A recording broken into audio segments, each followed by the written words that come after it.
Hi hello अक्षत।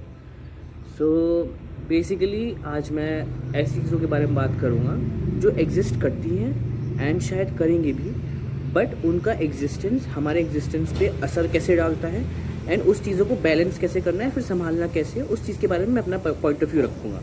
मेरा perspective जो है मैं रखूँगा वो चीज़। तो आजकल ऐसे LGBTQ+, LGBT बहुत सारे ऐसे नए शब्द आ गए हैं। फिर लोग कहते हैं जेंडर्स भी बहुत सारे हैं, एक स्पेक्ट्रम है। तो देखिए, मैंने अपना पर्सपेक्टिव ऑलरेडी रखा है, बट एक सिंपल भाषा में अपनी बात समझाता हूँ कि मुझे दिक्कत उस चीज़ से नहीं है कि ये सब है या फिर एग्जिस्ट करता है। मुझे दिक्कत ये है कि ये छोटे बच्चे जो स्कूल में हैं उनके ऊपर थोपा जा रहा है।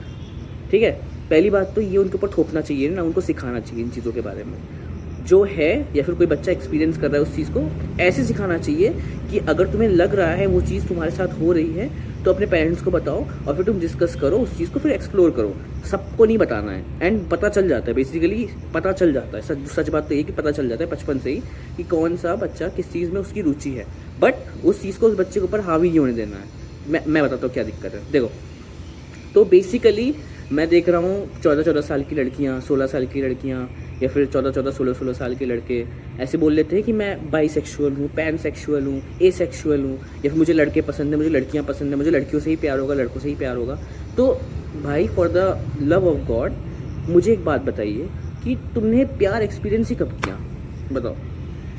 The only love you know तुम्हारे घर वालों का है, वो माँ बाप भाई बहन तुम्हारे दोस्त। उसके अलावा तुमने लव एक्सपीरियंस किया ही नहीं, तुम्हें पता ही नहीं है प्यार क्या है। तो तुम ये चीज़ कैसे बोल सकते हो कि मुझे लड़कों से ही प्यार है या फिर मुझे लड़कियों से ही प्यार है? तुम्हें जो मैस्कुलिन ट्रेट है या फिर कोई फेमिनिन ट्रेट है, जो वो एक्सप्रेशन है, एक फेमिनिन एक्सप्रेशन या फिर एक मैस्कुलिन एक्सप्रेशन, वो चीज़ तुम्हें पसंद है। तुम्हें उस इंसान से या फिर उस फिजिकल फॉर्म से नहीं प्यार है। समझ रहे हो ना मेरी बात को? तो एक लड़की एक मैस्कुलिन ट्रेट से अट्रैक्ट होती है या फिर एक फेमिनिन ट्रेट से अट्रैक्ट होती है जो उसके अंदर वो चीज़ नहीं होती है। समझ रहे हो ना? हम उस चीज़ से ही अट्रैक्ट होते हैं जो कहीं ना कहीं हमें अपने अंदर नहीं दिख रही है। तो ये एक्सप्लेन कर सकता है उस चीज़ को कि ऐसा अट्रैक्शन क्यों बनता है। बट ये चीज़ हमें पता ही नहीं होनी चाहिए। अगर हम 16-17 साल के, 18 साल के, इवन 20 साल के हैं, हमें अपने ऊपर फोकस करना है, अपना काम करना है। तो बेसिकली यही इशू है कि ये चीज़ कैसे तुम लोग को पता है यार। तुम 14 साल के बच्चे हो, बच्ची हो, तो तुम्हें ये चीज़ पता ही क्यों है कि तुम्हें क्या, तुम्हें इस चीज़ में, यार सिंपल सी चीज़ है, तुम इस चीज़ से अवगत ही क्यों हो कि तुम ऐसा हो या वैसा हो? तुम्हें वो चीज़ ज्ञान है ही नहीं, तुम्हें उस चीज़ के बारे में पता ही नहीं है।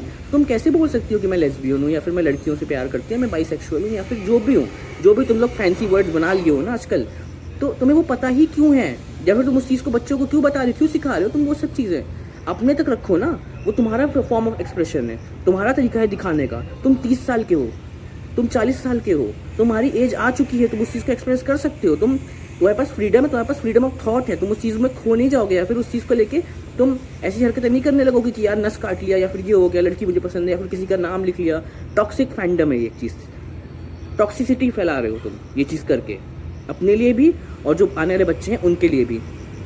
और हमेशा से मैंने एक काम किया है, जब मुझे कुछ पता भी नहीं था या फिर मैं कुछ सीख ही रहा था, लेकिन मैंने ऐसा काम नहीं किया सोशल मीडिया पे, पर्सनल लेवल पे, पब्लिकली मैंने कोई ऐसी चीज़ नहीं डाली जिससे कोई बच्चा गलत संगत में आए या फिर उससे कुछ गलत चीज़ सीखे। मैं हमेशा अपनी चीज़ों को, जो भी मुझे चीज़ें पसंद है, फिर जो भी चीज़ मैं करना चाहता हूँ, गलत हो सही हो, उसको ऐसे फॉर्म में लाने की कोशिश करता हूँ कि उसको देख के लोग समझें या फिर सीखें, अपना खुद का पर्सपेक्टिव बनाएं। मेरे से वो ना हो कि हाँ चलो इसने ये बोल दिया तो सही ही है या गलत है।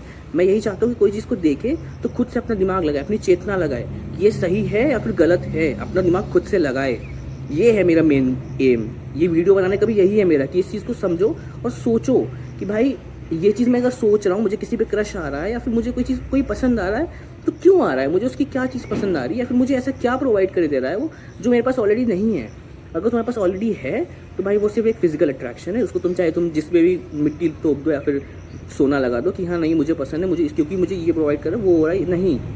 सिंपल सी बात यही है कि अगर कोई भी फिजिकल चीज़ है, ऐसे इमोशनल चीज़ को छोड़ के, इमोशनल चीज़ भी मैनिपुलेट हो सकती है। ये जो नए नए शब्द हैं, डैडी इशूज़, मॉमी इशूज़, ये सब इशूज़ जो हैं, तो ये आते हैं इसीलिए क्योंकि तुम्हें वो चीज़ नहीं मिल पाती उस समय जब तुम उस चीज़ को एक्सपेक्ट कर रहे होते कि मुझे मिले। एंड तुम फिर वो चीज़ को अलग जगह ढूंढने लगते हो, अलग इंसान में ढूंढने लगते हो। उसको पहले अपने अंदर ढूंढो, उसको समझो कि वो चीज़ क्यों हो रही है या फिर ये चीज़ क्यों एक्सपीरियंस कर रहा हूँ मैं, तब उस चीज़ को तुम आगे बढ़ाओ। लेकिन मेन चीज़ यही है कि अपने ऊपर फोकस करो यार। तुम्हें जब तुम्हें खुद नहीं पता कि तुम्हें चाहिए क्या लाइफ में, तब तुम ये कैसे एक्सपेक्ट कर सकते हो तुम्हें पता हो कि सामने वाला बंदा मुझे क्या दे जो मुझे पसंद है। समझ रहे हो मैं कहाँ जा रहा हूँ। और एक और चीज़, ये बहुत ही अनकंफर्टेबल टॉपिक है, बट क्योंकि एप्स्टीन फाइल्स आई और ये पेडोफाइल्स, बहुत सब चीज़ें आजकल मैं देख रहा हूँ, तो मेरा पर्सपेक्टिव क्या है। देखो एकदम सीधी सी बात रखूँगा मैं, daddy issues, mommy issues and children issues, ये नई चीज़ ऐड कर लो। इस चीज़ को ऊपर फोकस करो कि ये बनता कैसे है। Maybe the person you are saying is a pedophile, उसने वो चीज़ एक्सपीरियंस करी बचपन में उसे वो प्यार नहीं मिला जो उसको लगा कि वो बचपन में उसे मिलना चाहिए, तो वो प्यार या फिर वो फीलिंग बच्चों में ढूंढ रहा है कि यार ये एकदम प्योर है उसके हिसाब से, कि ये एकदम प्योर बीइंग है, ये एकदम प्योर पर्सन है। तो शायद जब मैं वैसा था, जब मैं छोटा था और जब मुझे वो चीज़ चाहिए थी, तब शायद मुझे वो नहीं मिली, अब ये मुझे वो दे सकता है। तो ये चीज़ भी गलत है एक तरीके से। तुम्हें एज से फ़र्क नहीं पड़ना चाहिए। Basically age is just a factor that defines your bodily age, कि तुम्हारी बॉडी कितना एज हुई है, उससे तुम्हारा एक्सपीरियंस, उससे तुम्हारा प्योरनेस या फिर उससे तुम्हारी जो भी चीज़ें हैं वो नहीं होती, मैटर नहीं करती हैं। एक 30 साल का भी आदमी उतना ही प्योर है जितना 3 साल का बच्चा, ठीक है, अगर वो अपने आप को, अपने अंदर के बच्चे को या फिर अपने अंदर के उस चीज़ को एक्सप्रेस करना जानता है। जब वो छोटा था उसको जो चीज़ पसंद थी, उसे अगर अभी भी वो चीज़ पसंद है, तो वो उतना ही साल का है एक तरीके से, उसका माइंडसेट, ठीक है। बॉडी आगे बढ़ती है, हमारा माइंडसेट चेंज हम लोग ज़माने की वजह से करते हैं कि ये दिक्कत होगी, वो दिक्कत होगी, इसलिए हमने चेंज कर लिया, हमें ढलना पड़ा उस चीज़ को लेकर। तो बहुत सी चीज़ें होती हैं, उस चीज़ को अगर हम लोग डीप में जाके उस चीज़ को समझेंगे या फिर उस चीज़ पे स्टडी करेंगे, तब हमें समझ में आएगा कि एक्चुअली इशू क्या है।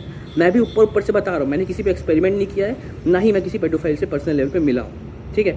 तो मैं अपना सिर्फ पर्सपेक्टिव बता रहा हूँ कि क्या हो सकता है, एंड वो क्या है वो एग्जैक्टली हमें उन लोग से बात करके ही पता चलेगा कि ऐसा क्यों है। और अगर वो सच्चाई बताना चाहे तब बात पता चलेगी कि एक्चुअली हो क्या रहा है। बट मेरे हिसाब से यही ही है इशू। तो और भी चीज़ें हैं, जैसे कि मैं सोच रहा हूँ कि कुछ ऐप्स में ऐसे रिव्यू करना शुरू करूँ या फिर उनके बारे में कुछ ऐसी चीज़ें बताऊँ जो मुझे लगता है कि ऐड होनी चाहिए। तो जैसे कि स्पॉटिफाई मुझे बहुत पसंद है, स्पॉटिफाई पे हमेशा मैं गाने सुनता हूँ, हमेशा से सुनते आया हूँ। मैंने बहुत सारे ऐप्स चलाए, गाना चलाया है जो बहुत पहले आया था, और अभी स्पॉटिफाई चला रहा हूँ। स्पॉटिफाई इसलिए चला रहा हूँ क्योंकि इसमें प्लेलिस्ट का ऑप्शन बहुत, मतलब ऐसे उसका जो UI UX है बहुत ही ऐसे फ्रेंडली है, बहुत अच्छा लगता है चलाने में, बहुत ईजी सा लगता है। तो उसमें एक अपडेट जो मैं चाहता हूँ कि स्पॉटिफाई अगर इम्प्लीमेंट करना चाहे या फिर कोई ऐसा ऐप जो बन रहा है, कोई जो भी चीज़ है, उसमें एक ये हो सकता है कि मैं अपने दोस्तों की प्लेलिस्ट फॉलो करता हूँ। बहुत सारे दोस्त हैं, उन्होंने प्लेलिस्ट भेजी है, मैंने मांगी है। तो उसमें एक ऐसा फीचर होना चाहिए कि कोई नया गाना डाल रहा है तो उस पर एक नोटिफिकेशन आ जाए कि इस प्लेलिस्ट में नया गाना आया है। मतलब इतना लंबा नहीं, बस उस प्लेलिस्ट के आगे +1 +2 +3 +4 आए, एंड अगर 4 से ज़्यादा है तो 4+ लिख के आ जाए कि हाँ चलो 4 से ज़्यादा गाने अब आ चुके हैं इस प्लेलिस्ट में। तो पता चल जाएगा एटलीस्ट कि वो प्लेलिस्ट अभी एक्टिव है कि नहीं है, या फिर वो प्लेलिस्ट अभी चला रहा है कोई कि नहीं। क्योंकि मेरी भी एक प्लेलिस्ट है, मैं उसकी लिंक डाल दूँगा यूट्यूब पे ही, और मुझे बहुत अच्छा लगता है ये चीज़ करना। ऑल्सो मेन टॉपिक जो मैं सोचा था इस पर वीडियो बनाऊँ, एक बंदा है, मतलब इंडिया का ही है, तो एक जेनजी मूवमेंट करके वो कुछ चला रहा है। तो उसका मुझे ये चीज़ अच्छी इसलिए लग रही है क्योंकि वो सॉल्यूशंस दे रहा है। वो सिर्फ प्रॉब्लम को बता के अपना प्रोपेगेंडा बढ़ाना नहीं चाह रहा है, वो सॉल्यूशंस भी दे रहा है। वो बता रहा है कि प्रॉब्लम क्या है, उस प्रॉब्लम का सॉल्यूशन हम कैसे निकाल सकते हैं, और कौन कौन रिस्पॉन्सिबल है उस प्रॉब्लम को सॉल्व करने के लिए, एंड कैसे हमें डिटेल्स करनी है, कैसे डिस्कॉर्ड चलाना। डिस्कॉर्ड चैनल है बेसिकली, वो इंस्टाग्राम पे भी है, बट डिस्कॉर्ड पे अभी उसके 17,000+ हो चुके हैं मेंबर्स। मैं भी उसमें एक मेंबर हूँ, मैं देखता रहता हूँ उसमें क्या बातें हो रही, क्या हो रहा है, कैसी बातें हो रही, तो मुझे बहुत अच्छा लगता है। कभी कभी डिबेट भी हो जाती है, लोगों के बीच में बात रखते हैं अपनी। तो और उसमें ये एक और चीज़ है कि फ़ोन नंबर ऑथेंटिकेट करने के बाद नंबर्स ऐड होते हैं, तो वो एक बहुत बढ़िया चीज़ है जिससे कि बॉट्स नहीं ना आ पाएँ जो अपना प्रोपेगेंडा फैलाने आ रहे हैं बस। तो उसमें हमेशा ऐसे प्रोडक्टिव बात होगी, तो उसकी लिंक भी मैं डाल दूँगा यहीं पे डिस्क्रिप्शन में, तो आप वो चेकआउट कर सकते हैं। वो डिस्कॉर्ड चैनल बहुत सही लग रहा है मुझे अभी, तो अब तक जो चल रहा है मुझे पर्सनल लेवल पे अच्छा लग रहा है, क्योंकि सोल्यूशन बेस्ड थिंकिंग है एंड बहुत सही काम कर रहा है ईशान। तो कंटिन्यू रखो इस काम को, मैं भी उसको सपोर्ट करूँगा जब तक सही चलता रहेगा। तो और मुझे लग भी रहा है सही चलेगा, क्योंकि तुम्हारा तरीका सही है, मुझे सही लगा तरीका। एंड बस यही सब है। आज मैंने सोचा थोड़ा ऐसे रैंडम बनाता हूँ वीडियो। एंड ऑल्सो अभी कुछ समय मैं घर जाऊँगा, एंड वो सेल्फ सस्टेन फार्मर्स वाली जो चीज़ मैं करना चाहता हूँ वो भी मैं करूँगा, लेकिन उसके लिए मुझे एक वाइट बोर्ड चाहिए जिससे मैं बेसिक से बेसिक स्टार्ट कर सकूँ। मैंने एक रोड मैप तो बता दिया है, बट लेकिन उस चीज़ को फॉलो करना या फिर उस चीज़ को बनाना, जैसे कि हैंडपम्प बनाना या फिर वाटर फिल्ट्रेशन बनाना, लाइक कम से कम पैसे में वो मैं करना शुरू करूँगा। उसका मैं एक रोड मैप बनाऊँगा घर जाके वाइट बोर्ड पे। तो इसलिए मुझे वाइट बोर्ड और माइक चाहिए, क्योंकि मैं चाहता हूँ कि वो सही तरीके से आए सामने। इन चीज़ों पे मैं वीडियो इसलिए बना रहा हूँ क्योंकि मैं चाहता हूँ कि यार जो मेन टॉपिक है या फिर जो अभी ट्रेंडिंग चल रही है या फिर जिस चीज़ की वजह से दिक्कत हो रही है वो चलती रही चीज़ें। बस आज के लिए इतना ही। Thank you, bye bye. Also because of some reason मैं अपने डिस्क्रिप्शन में लिंक नहीं डाल पा रहा हूँ, तो मैं अपने दूसरे यूट्यूब चैनल से कमेंट सेक्शन में लिंक डाल दूँगा और उसको पिन कर दूँगा। तो आप दोनों मेरे स्पॉटिफाई प्लेलिस्ट और उस डिस्कॉर्ड चैनल की लिंक चेकआउट कर लेना। Okay, thank you.